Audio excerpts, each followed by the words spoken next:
हिमाचल के पहाड़ों में बसे देवगढ़ नामक गांव में भयंकर सर्दी और बारिश का मौसम था।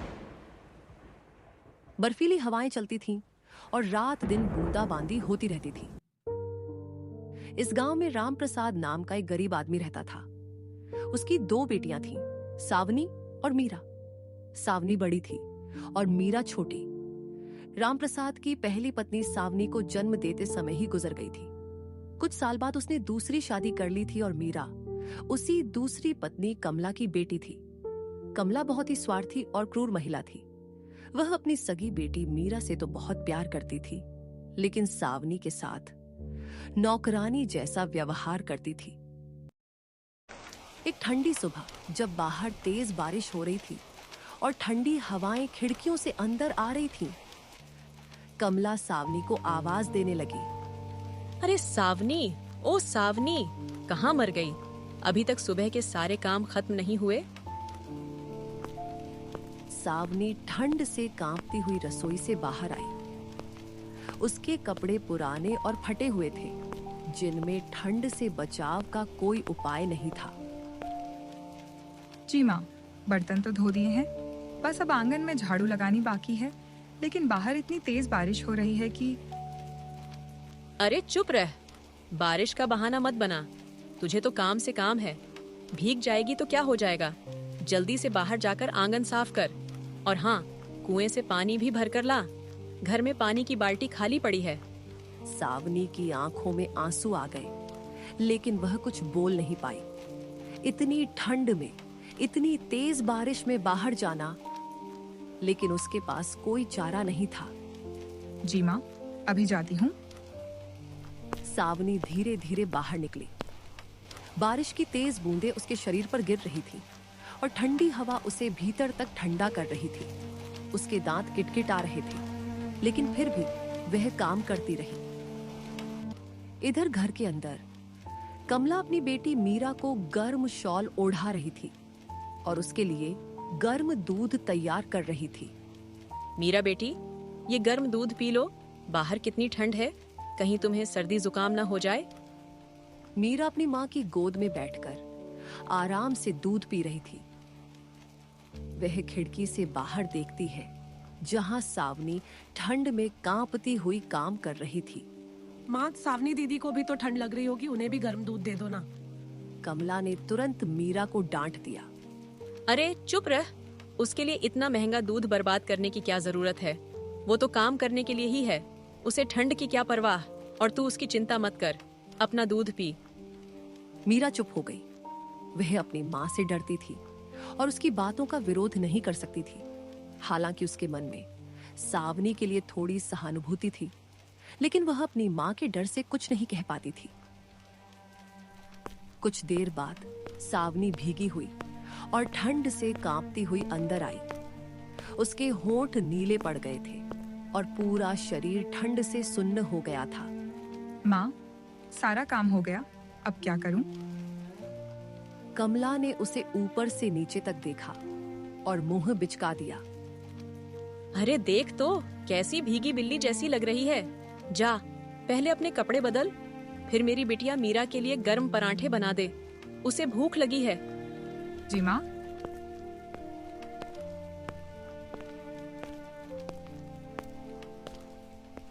सावनी अपने छोटे से कोने में गई जहां उसका बिस्तर था। वहां एक फटी हुई चादर और एक पुराना कंबल था, जो ठंड से बचाव के लिए बिल्कुल भी काफी नहीं था। उसने अपने गीले कपड़े उतारे और दूसरे कपड़े पहने, जो उतने ही पुराने और फटे हुए थे। फिर वह रसोई में गई और मीरा के लिए पराठे बनाने लगी। आग की गर्मी से उसे थोड़ी राहत मिली। जल्दी ही सुगंधित पराठे तैयार हो गए। माँ, पराठे तैयार हैं, मीरा के लिए लगा दूं? हाँ हाँ, जल्दी से लगा दे और अच्छे से मक्खन भी लगा देना।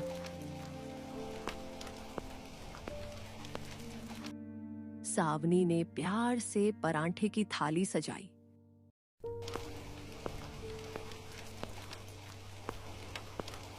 और मीरा के सामने रख दी। मीरा बहन, यह पराठे खा लो। ताजे और गर्म हैं।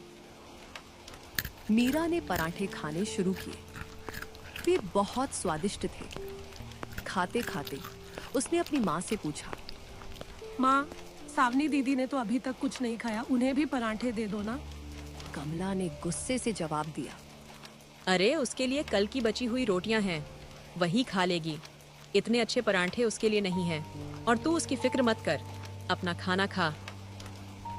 सावनी ने यह सब सुना, लेकिन कुछ नहीं बोली। उसकी आंखें नम हो गईं, लेकिन उसने अपने आंसू पोंछ लिए और चुपचाप काम में लग गई। खाना खाने के बाद कमला ने सावनी को फिर से बुलाया। सावनी, सुन, आज शाम तक तुझे पहाड़ी के ऊपर वाले जंगल से सूखी लकड़ियां लानी हैं। घर में जलाने के लिए लकड़ी खत्म हो गई है और इस ठंड में बिना आग के कैसे रहेंगे। सावनी का चेहरा पीला पड़ गया। पहाड़ी के ऊपर जंगल जाने में कम से कम 2-3 घंटे लगते थे और इस मौसम में वहां जाना बहुत खतरनाक था। बर्फ गिर रही थी, रास्ते फिसलन भरे थे और जंगली जानवरों का भी खतरा था। लेकिन माँ, बाहर इतनी तेज बारिश और ठंड है, रास्ते भी बहुत खतरनाक हैं। क्या कल नहीं जा सकती? कमला का चेहरा गुस्से से लाल हो गया। अरे, तू हमें सिखाएगी क्या करना है? तुझे जाना है तो जा, नहीं तो आज शाम को तेरे हिस्से का खाना नहीं मिलेगा, समझी? सावनी के पास कोई विकल्प नहीं था। वह धीरे से बोली, जी माँ, मैं चली जाती हूँ। उसने एक पुरानी शॉल ओढ़ी और लकड़ी का गट्ठर उठाने के लिए रस्सी ली। बाहर तेज बारिश हो रही थी और ठंडी हवाएं चल रही थी। रास्ते में कीचड़ था और हर कदम पर फिसलने का खतरा था। सावनी धीरे धीरे पहाड़ी की ओर चल पड़ी।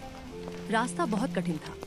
कई बार वह फिसली, कई बार गिरी, लेकिन फिर भी वह आगे बढ़ती रही। उसके कपड़े पूरी तरह भीग गए थे और ठंड से उसका पूरा शरीर सुन्न हो गया था। करीब 2 घंटे की मशक्कत के बाद वह जंगल में पहुंची। वहां उसने सूखी लकड़ियां इकट्ठा करनी शुरू की।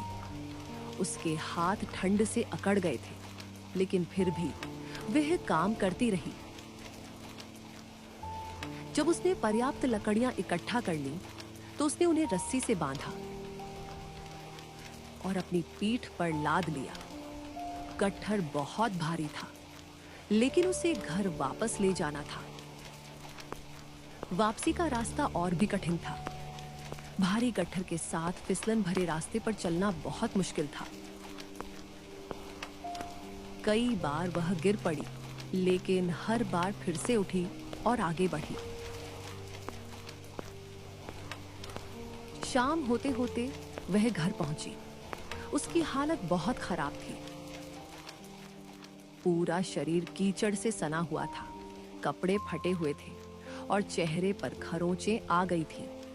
माँ, लकड़ियाँ ले आई हूँ। कमला ने लकड़ियों को देखा और मुंह बना दिया। बस इतनी सी? पूरे दिन क्या करती रही वहाँ? खैर, जो है सो है।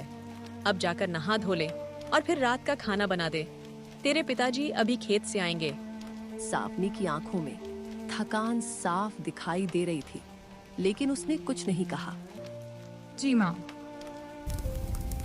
उसने नहाया और फिर रात का खाना बनाने लगी। उसका पूरा शरीर दर्द कर रहा था और बुखार भी आ रहा था, लेकिन उसे काम करना था। शाम को जब रामप्रसाद खेत से लौटे, तो उन्होंने सावनी की हालत देखी। उनका दिल पिघल गया। अरे सावनी, तेरी यह हालत कैसे हो गई?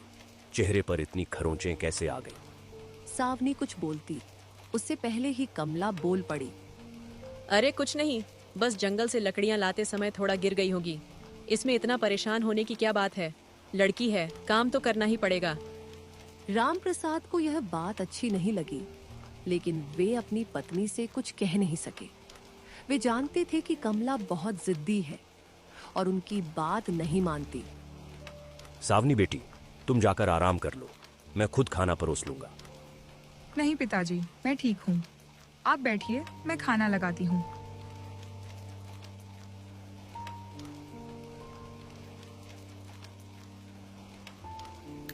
सावनी ने सबके लिए खाना परोसा। राम प्रसाद, कमला और मीरा सभी ने गर्म गर्म रोटियां और सब्जी खाई, लेकिन सावनी के हिस्से में सिर्फ 2 सूखी रोटियां और थोड़ी सी दाल थी। खाना खाने के बाद सभी सो गए। सावनी अपने ठंडे कोने में लेट गई। पुराना कंबल ठंड से बचाव के लिए काफी नहीं था। वह ठंड से कांप रही थी और उसे तेज बुखार भी आ रहा था, लेकिन किसी ने उसकी परवाह नहीं की। रात भर वह कांपती रही। बारिश और ठंड का सिलसिला जारी रहा। अगले कुछ दिन ऐसे ही बीते रहे। सावनी रोज सुबह से शाम तक काम करती रहती। बर्तन धोना, कपड़े धोना, खाना बनाना, सफाई करना, पानी भरना और न जाने क्या क्या। इधर मीरा दिन भर आराम से घर में रहती, गर्म कपड़े पहनती, अच्छा खाना खाती और अपनी मां की लाडली बनी रहती।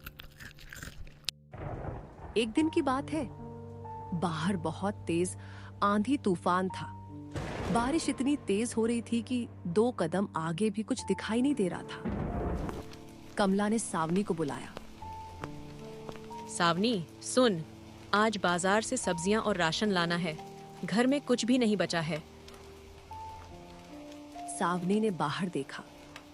तूफान बहुत भयंकर था। लेकिन माँ, बाहर इतना तेज तूफान है, बाजार जाना बहुत खतरनाक होगा। क्या कल नहीं जा सकती जब मौसम थोड़ा ठीक हो जाए? कमला चिल्लाई। अरे, कल कल करके कब तक बैठेंगी? आज ही जाना है। वैसे भी तुझे थोड़ी ठंड लगती है। जा, जल्दी से तैयार हो और बाजार जा। सावनी के पास कोई विकल्प नहीं था। उसने अपनी पुरानी शॉल ओढ़ी और बाजार के लिए निकल पड़ी। बाहर तूफान इतना तेज था कि सावनी को चलने में बहुत मुश्किल हो रही थी। हवा उसे धक्के दे रही थी और बारिश की बूंदें तीर की तरह चुभ रही थीं। रास्ते में कीचड़ इतना था कि हर कदम पर फिसलने का डर था। किसी तरह वह बाजार पहुंची।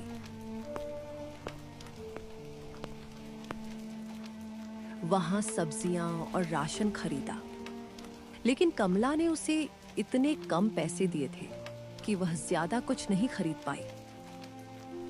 वापसी में तूफान और भी तेज हो गया था। भारी थैला लेकर चलना बहुत मुश्किल था। अचानक एक तेज हवा का झोंका आया और सावनी संतुलन खो बैठी। वह फिसलकर कीचड़ में गिर गई। सारी सब्जियां और राशन बिखर गए। सावनी रोने लगी। वह जल्दी से उठी और बिखरी हुई चीजें समेटने लगी। उसके कपड़े पूरी तरह कीचड़ से सने हुए थे और शरीर घायल हो गया था। किसी तरह उसने सब कुछ समेटा और घर की ओर चल पड़ी।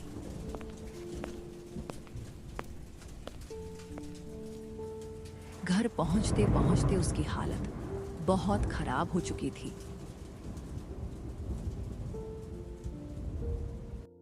जब वह घर पहुंची तो कमला ने उसे देखकर चिल्लाना शुरू कर दिया। अरे, ये क्या हाल बना रखा है? देख तो, सारी सब्जियां कीचड़ से भरी हुई हैं और ये राशन भी गीला हो गया है। तूने ये क्या किया? माँ, मैं रास्ते में गिर गई थी। तूफान बहुत तेज था। अरे, बहाने मत बना। तू इतनी भी समझदार नहीं है कि सामान संभाल कर ला सके। अब क्या करूं इन गंदी सब्जियों का? सावनी चुपचाप खड़ी रही। उसके पूरे शरीर में दर्द हो रहा था और उसे तेज बुखार भी था। जाकर नहा ले और फिर इन सब्जियों को अच्छे से धोकर खाना बना। और आज शाम को तुझे खाना नहीं मिलेगा क्योंकि तूने सारा सामान खराब कर दिया। जी माँ।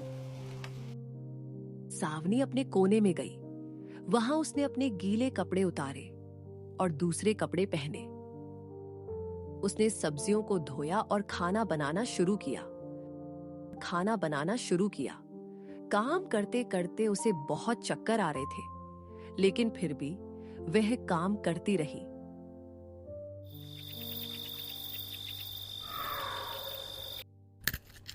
शाम को जब सबने खाना खाया तो सावनी को कुछ नहीं मिला। वह भूखी ही सो गई। उसका बुखार बढ़ता जा रहा था, लेकिन किसी ने उसकी परवाह नहीं की।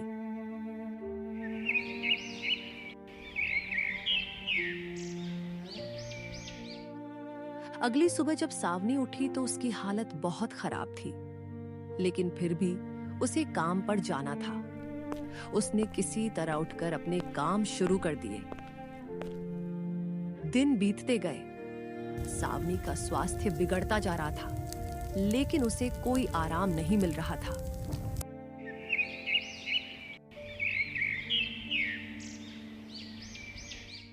कमला रोज उससे और ज्यादा काम करवाती और मीरा को और ज्यादा लाड़ प्यार देती।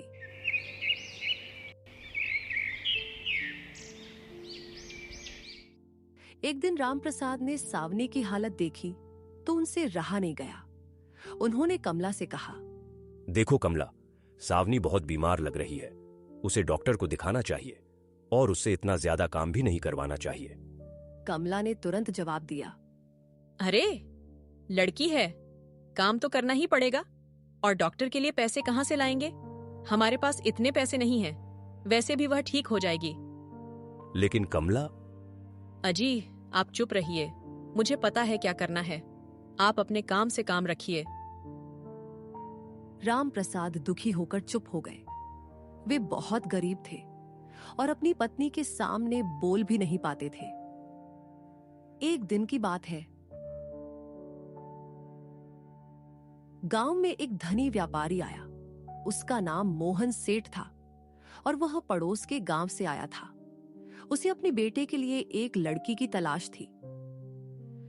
मोहन सेठ ने गांव में कई घरों में पूछताछ की।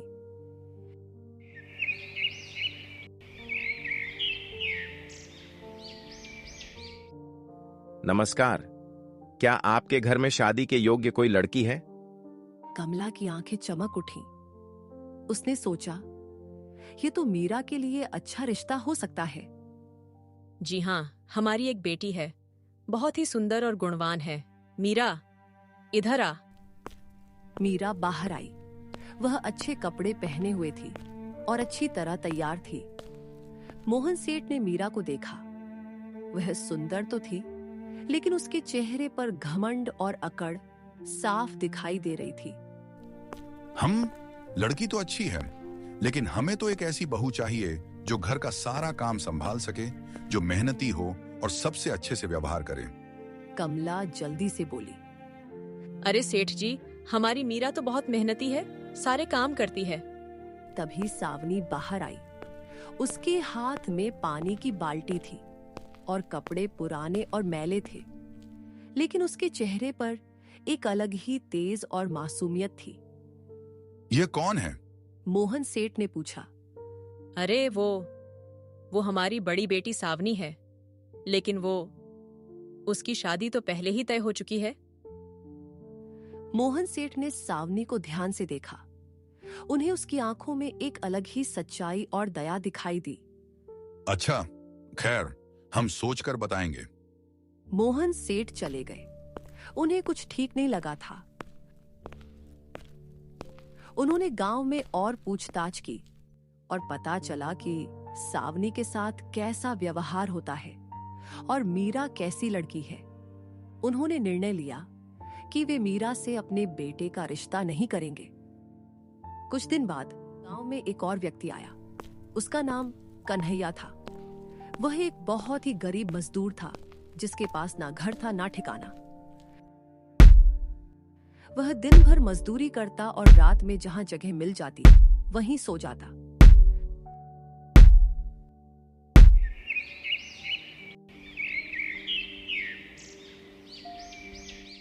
कन्हैया ने रामप्रसाद से मिलकर कहा, रामप्रसाद भाई, मैं आपकी बेटी से शादी करना चाहता हूं। मैं जानता हूं कि मैं बहुत गरीब हूं, लेकिन मैं मेहनती हूं। मैं आपकी बेटी को खुश रखने की पूरी कोशिश करूंगा। रामप्रसाद ने सोचा, यह रिश्ता तो बहुत गरीब है, लेकिन कमला ने तुरंत हामी भर दी। हाँ हाँ, बिल्कुल, हम अपनी बड़ी बेटी सावनी की शादी आपसे कर देंगे। रामप्रसाद घबरा गए। लेकिन कमला, यह लड़का तो बहुत गरीब है। सावनी को। अजी, चुप रहिए। सावनी के लिए तो यही सही है। वैसे भी हमारे पास इतने पैसे नहीं हैं कि उसकी शादी किसी अमीर घर में करें। कमला के मन में कुछ और ही चल रहा था। वह सोच रही थी। अच्छा है, सावनी की शादी इस गरीब से कर देते हैं, तब वह रानी तो नहीं बन पाएगी। जल्द ही सावनी की शादी कन्हैया से करवा दी गई। शादी बहुत ही साधारण तरीके से हुई। ना कोई रस्म रिवाज, ना कोई दहेज, कुछ भी नहीं। शादी के बाद कन्हैया सावनी को लेकर गांव के बाहर एक टूटी फूटी झोपड़ी में ले गया। झोपड़ी की हालत बहुत खराब थी। छत में छेद थे जिनसे बारिश का पानी अंदर आता था। दीवारें टूटी फूटी थीं और ठंडी हवा हर तरफ से अंदर आती थी। देखो सावनी, ये हमारा घर है। मुझे पता है ये बहुत खराब है, लेकिन मेरे पास इससे बेहतर कुछ नहीं है। तुम चाहो तो। सावनी ने मुस्कुराते हुए कहा, नहीं, यह बिल्कुल ठीक है। घर तो वहीं होता है जहां अपने हों। हम मिलकर इसे बेहतर बना लेंगे। कन्हैया की आंखों में खुशी के आंसू आ गए। उसे ऐसी पत्नी मिली थी जो उसकी गरीबी को समझती थी। सावनी, मैं वादा करता हूं कि मैं दिन रात मेहनत करूंगा और तुम्हें खुश रखने की पूरी कोशिश करूंगा। मुझे विश्वास है और मैं भी आपका साथ दूंगी। हम दोनों मिलकर अच्छी जिंदगी बना लेंगे।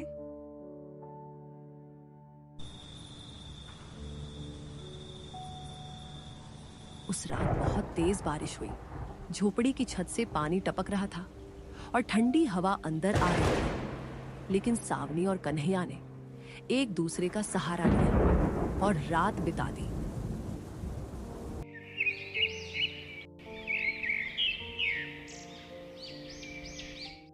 अगली सुबह कन्हैया मजदूरी करने चला गया और सावनी झोपड़ी को साफ करने लगी।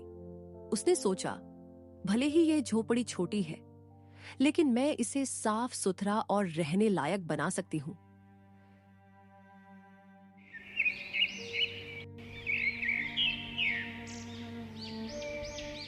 कन्हैया रोज मजदूरी करता और शाम को जो भी कमाता वह सावनी को दे देता। सावनी उन पैसों से राशन लाती और दोनों के लिए खाना बनाती। वे बहुत गरीब थे लेकिन खुश थे। इधर कमला ने अपनी बेटी मीरा की शादी की तैयारी शुरू कर दी। उसने गांव के एक धनी जमींदार के बेटे देवराज से मीरा का रिश्ता तय कर लिया। देवराज बहुत अमीर था, लेकिन उसका स्वभाव बहुत ही घमंडी और क्रूर था। लेकिन कमला को सिर्फ पैसे दिखाई दे रहे थे।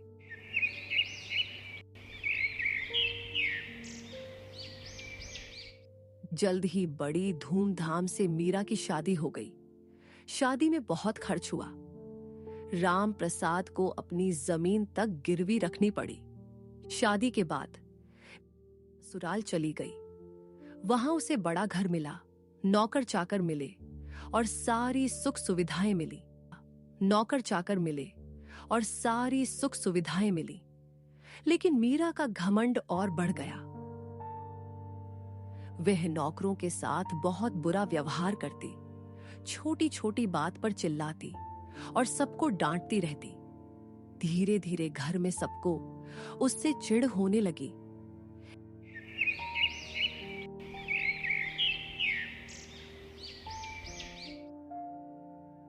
इधर सावनी और कन्हैया की जिंदगी में कठिनाइयां बढ़ती जा रही थी।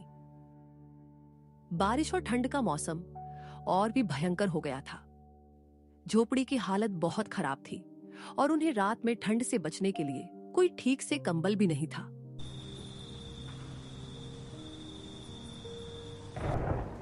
एक रात बहुत तेज आंधी तूफान आया। झोपड़ी हिलने लगी। सावनी और कन्हैया डर गए। सावनी, लगता है झोपड़ी गिर जाएगी। चलो, हम किसी सुरक्षित जगह चलते हैं। लेकिन इस तूफान में कहाँ जाएंगे? गांव में एक पुराना मंदिर है, चलो वहीं चलते हैं। दोनों ने जल्दी से कुछ जरूरी सामान उठाया और तूफान में निकल पड़े। रास्ता बहुत खतरनाक था। हवा इतनी तेज थी कि चलना मुश्किल हो रहा था। किसी तरह वे मंदिर तक पहुंचे। मंदिर बहुत पुराना था और वर्षों से उसकी देखभाल नहीं हुई थी, लेकिन कम से कम वहां छत थी और तूफान से बचाव था।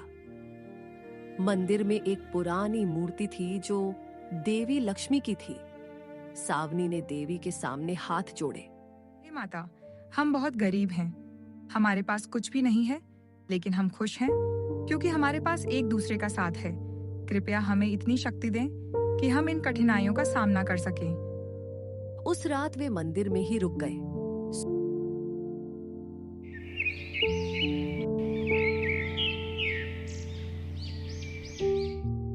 सुबह जब वे उठे तो देखा कि उनकी झोपड़ी पूरी तरह से गिर चुकी थी। अब उनके पास रहने के लिए कोई जगह नहीं थी। अब हम कहाँ जाएंगे? सावनी ने चिंतित होकर पूछा। चिंता मत करो, हम फिर से झोपड़ी बना लेंगे, लेकिन पहले मुझे और मजदूरी करनी पड़ेगी ताकि हम सामान खरीद सकें। मैं भी कुछ काम करूंगी, शायद किसी के घर में काम मिल जाए।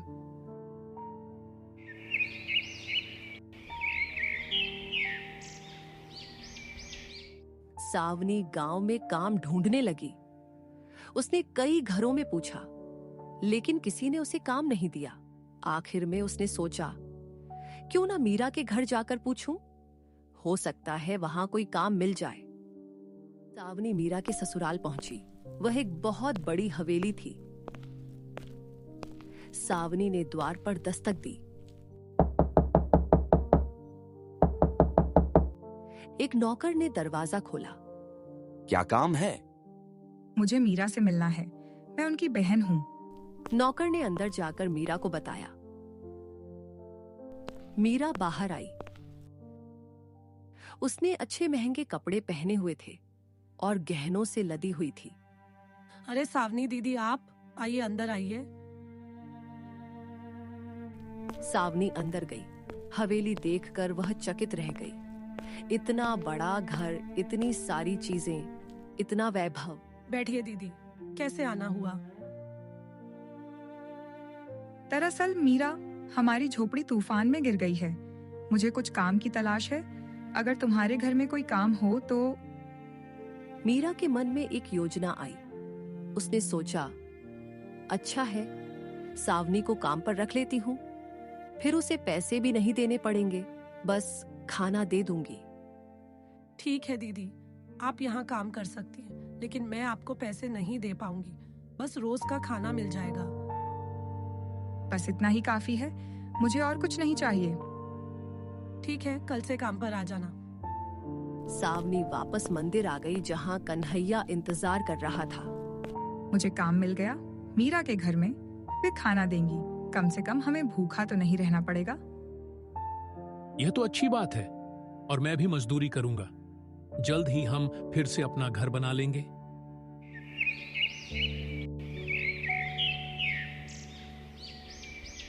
अगले दिन से सावनी मीरा के घर काम करने लगी। मीरा उससे बहुत सारा काम करवाती, सुबह से शाम तक, और शाम को खाने के नाम पर बासी रोटियां या बचा हुआ खाना देती। लेकिन सावनी शिकायत नहीं करती। वह चुपचाप काम करती और जो भी मिलता उसे लेकर मंदिर वापस आ जाती। वह और कन्हैया वहीं खाना बांटकर खाते।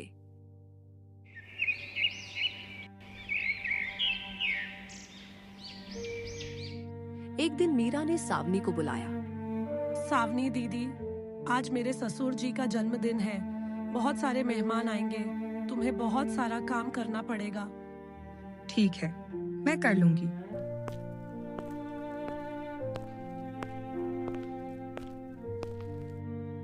पूरा दिन सावनी ने खूब मेहनत की। उसने घर की सफाई की, खाना बनाने में मदद की।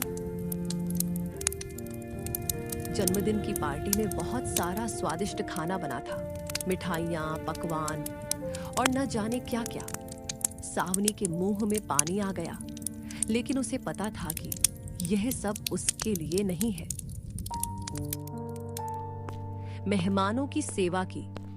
शाम तक वह पूरी तरह थक चुकी थी। शाम को जब सब मेहमान चले गए तो मीरा ने सावनी को बुलाया। ये लो दीदी, तुम्हारे लिए खाना। सावनी ने देखा एक छोटी सी पोटली में कुछ बासी रोटियां और थोड़ी सी सब्जी। आज इतने अच्छे पकवान बने थे। क्या? अरे दीदी, वो सब तो मेहमानों के लिए था, आपके लिए तो यही काफी है। सावनी का दिल टूट गया, लेकिन उसने कुछ नहीं कहा। वह चुपचाप पोटली लेकर मंदिर वापस आ गई। आज तो बहुत अच्छा खाना लाई होगी, पार्टी थी ना? कन्हैया ने उत्साह से पूछा। सावनी की आंखों में आंसू आ गए। नहीं, बस यही मिला। चिंता मत करो, एक दिन हमारे अच्छे दिन भी आएंगे। दिन बीतते गए, सर्दी और बढ़ती गई।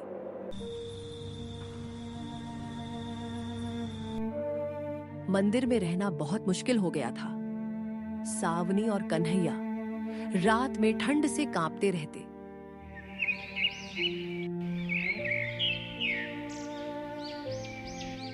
एक दिन कन्हैया बीमार पड़ गया। उसे तेज बुखार आ गया और शरीर में बहुत दर्द होने लगा। सावनी, मुझे बहुत तकलीफ हो रही है। सावनी घबरा गई। चिंता मत करो, मैं किसी तरह दवाई का इंतजाम करती हूँ। वह तुरंत मीरा के घर गई। मीरा, मेरे पति बहुत बीमार हैं। मुझे कुछ पैसे चाहिए दवाई के लिए। मैं बाद में लौटा दूंगी। मीरा ने सोचा, अगर मैंने पैसे दिए तो ये कभी वापस नहीं करेगी। माफ करना दीदी, लेकिन अभी मेरे पास पैसे नहीं हैं। मेरे पति ने सारे पैसे अपने साथ ले लिए हैं। तो कम से कम आज का खाना तो दे दो, मैं अपने पति के लिए ले जाऊंगी। ठीक है, लेकिन पहले आज के सारे काम पूरे करो। सावनी ने जल्दी जल्दी सारे काम निपटाए। शाम को मीरा ने उसे एक पोटली दी। यह लो। सावनी ने उम्मीद से पोटली खोली।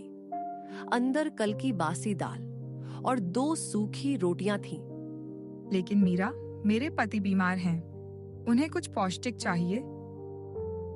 मेरे पास और कुछ नहीं है, यही ले लो या मत लो। सावनी ने दुखी मन से पोटली ली और मंदिर वापस आ गई। कन्हैया की हालत और खराब हो गई थी। उसे तेज बुखार था और वह बड़बड़ा रहा था। सावनी, मुझे लगता है मेरा समय आ गया है। नहीं, ऐसा मत कहो, तुम ठीक हो जाओगे।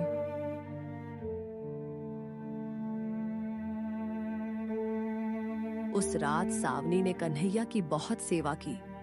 उसने अपनी शॉल उसे ओढ़ा दी ताकि उसे गर्मी मिले। खुद वह ठंड में कांपती रही।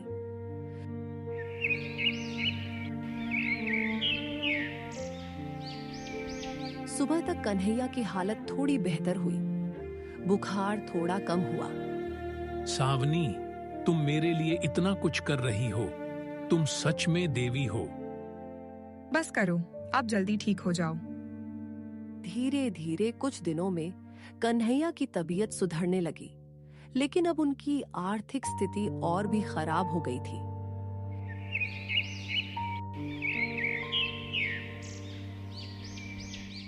एक दिन सावनी मंदिर में देवी लक्ष्मी की मूर्ति के सामने बैठी थी।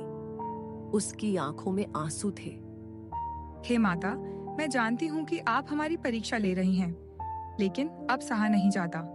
मेरे पति बीमार हैं, हमारे पास रहने के लिए घर नहीं है, खाने के लिए पर्याप्त भोजन नहीं है। कृपया हमारी मदद करें। तभी मंदिर में एक रोशनी चमकी। सावनी ने देखा, देवी लक्ष्मी की मूर्ति से एक दिव्य प्रकाश निकल रहा था। एक आवाज गूंजी, बेटी सावनी, तुम्हारी परीक्षा खत्म हो चुकी है। तुमने हर परिस्थिति में धैर्य और अच्छाई नहीं छोड़ी। तुम्हारे अच्छे दिन आने वाले हैं, धैर्य रखो। सावनी को विश्वास नहीं हुआ। क्या यह सच था या सपना?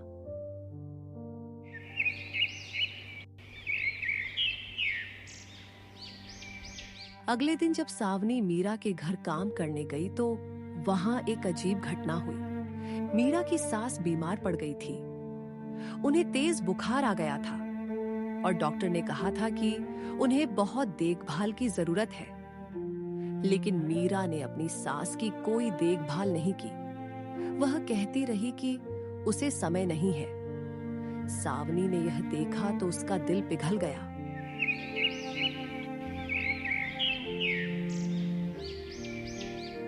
उसने अपनी सारी जिम्मेदारियों के साथ साथ मीरा की सास की भी सेवा करनी शुरू कर दी। वह उन्हें दवाई देती, उनके लिए खाना बनाती, उनके पास बैठकर उनका साथ देती। मीरा की सास सावनी की सेवा से बहुत प्रभावित हुई। कुछ दिनों में वे ठीक हो गई। उन्होंने अपने बेटे देवराज को बुलाया।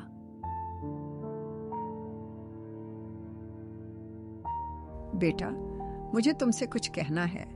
मीरा बहुत अच्छी बहू नहीं है। उसने मेरी बीमारी में कोई सेवा नहीं की। लेकिन सावनी, जो यहाँ काम करती है, उसने मेरी इतनी सेवा की। वह बहुत अच्छी लड़की है। देवराज को भी मीरा के व्यवहार से परेशानी होने लगी थी। वह बहुत घमंडी थी और किसी की इज्जत नहीं करती थी।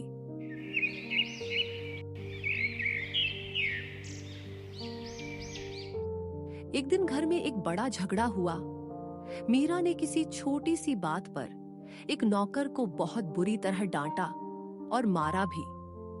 यह देखकर देवराज को बहुत गुस्सा आया। मीरा, ये क्या तरीका है? इस तरह किसी के साथ व्यवहार नहीं किया जाता। अरे वो तो बस एक नौकर है। मैं जैसे चाहूं वैसे बोल सकती हूँ। नहीं, हर इंसान की इज्जत होती है। तुम्हारा यह व्यवहार बिल्कुल गलत है। झगड़ा बढ़ता गया।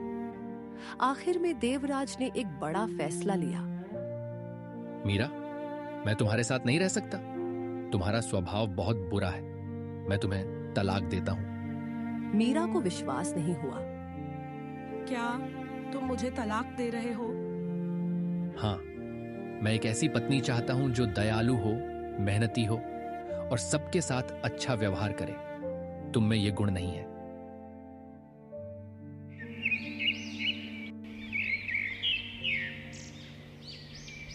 कुछ ही दिनों में मीरा को घर से निकाल दिया गया। वह वापस अपने मायके आ गई। कमला और राम प्रसाद बहुत दुखी हुए।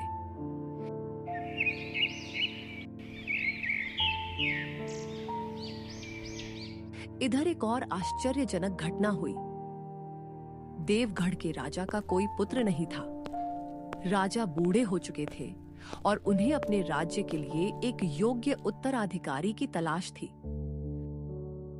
राजा ने घोषणा की कि वे गांव-गांव जाकर एक योग्य व्यक्ति को ढूंढेंगे जो राज्य का अगला शासक बनेगा।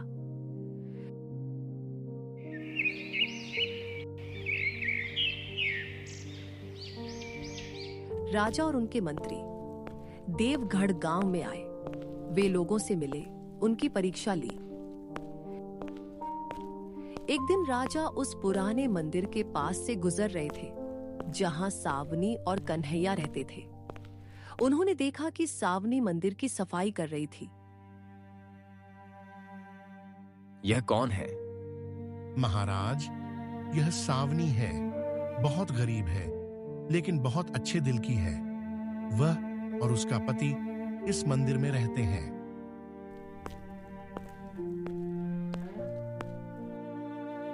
राजा ने सावनी से बात की। उन्होंने उसकी कहानी सुनी, कैसे उसके साथ बुरा व्यवहार हुआ, कैसे उसने हर परिस्थिति में अच्छाई नहीं छोड़ी, कैसे उसने मीरा की सास की सेवा की। राजा बहुत प्रभावित हुए। सावनी, तुम बहुत अच्छी लड़की हो। तुम्हारा पति कन्हैया भी बहुत मेहनती है। मैं तुम दोनों को अपने साथ महल में चलने का न्योता देता हूँ। सावनी और कन्हैया को विश्वास नहीं हुआ। लेकिन महाराज, हम तो बहुत गरीब हैं। महल में हम क्या करेंगे? मैं तुम्हें अपने राज्य का काम संभालने का मौका देना चाहता हूँ। तुम्हारी ईमानदारी और मेहनत देखकर मुझे लगता है कि तुम योग्य हो। सावनी और कन्हैया राजा के साथ महल चले गए। वहां उन्हें अच्छे कपड़े, अच्छा खाना और रहने के लिए अच्छी जगह मिली।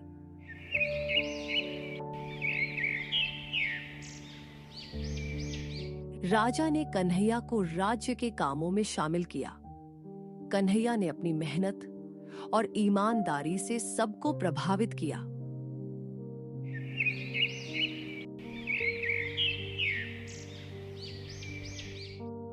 कुछ महीनों बाद राजा ने एक बड़ी घोषणा की। मैंने अपना निर्णय ले लिया है। कन्हैया मेरे राज्य का अगला राजा होगा और सावनी रानी बनेगी। पूरे राज्य में खुशी की लहर दौड़ गई, लेकिन सबसे ज्यादा खुश सावनी और कन्हैया थे। न इसलिए कि वे राजा रानी बने, बल्कि इसलिए कि अब वे एक अच्छी जिंदगी जी सकते थे और दूसरों की मदद कर सकते थे।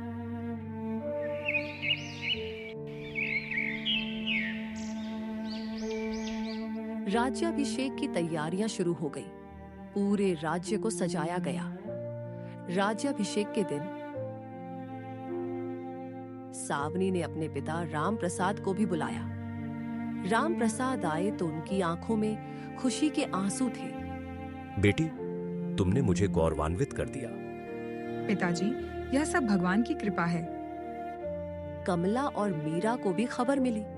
वे भी महल आए। मीरा ने जब सावनी को रानी के रूप में देखा तो उसे बहुत जलन हुई, लेकिन अब वह कुछ नहीं कर सकती थी। मीरा, मुझे पता है तुमने मेरे साथ अच्छा व्यवहार नहीं किया, लेकिन तुम मेरी बहन हो। अगर तुम्हें कोई मदद चाहिए तो मुझे बताना। मीरा को अपनी गलतियों का एहसास हुआ। उसकी आंखों में आंसू आ गए। दीदी, मुझे माफ कर दो, मैंने तुम्हारे साथ बहुत बुरा किया।